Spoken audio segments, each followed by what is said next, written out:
What happens when the government launches an operation and even its own party starts backing away from it? Not because of politics, but because of fear. Because citizens said something felt wrong. This is the story of how public pressure began shifting power in real time. After months of protests, something changed. A political shift, a crack in the wall, and pressure the administration could no longer ignore. Republicans in Minnesota's state legislature said it clearly. Operation Metro Surge was causing more harm than good. They called for de-escalation. They called for targeted operations to pause. This wasn't just criticism from opponents. This came from inside Republican ranks. Then came a political shock. A leading Republican candidate for governor in Minnesota dropped out of the race.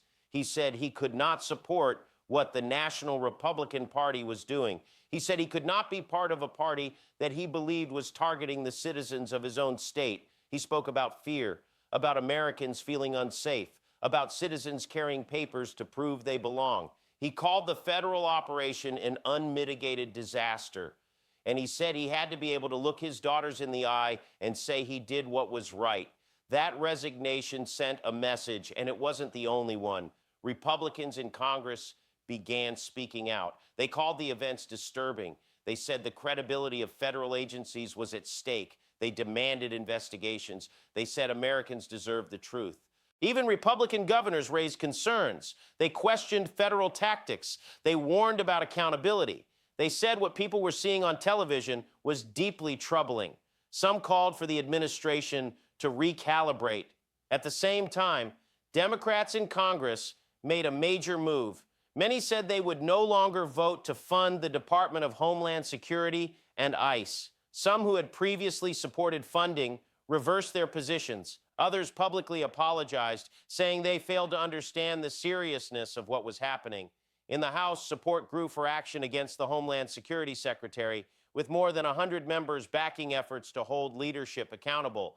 Political pressure wasn't only coming from government. Major business leaders in Minnesota issued a public letter calling for immediate de-escalation. Large employers said the situation had gone too far.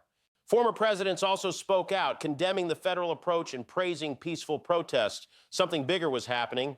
For a long time, people assumed that only the president holds real power, but the system was designed differently. Power in a democracy is divided, and when people push together, the system responds.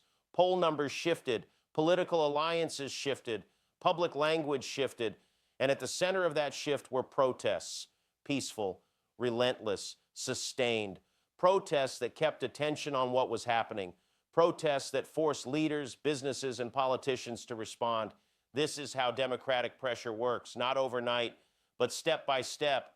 Political gravity changed, the conversation changed, and actions began to change. The message from this moment is clear.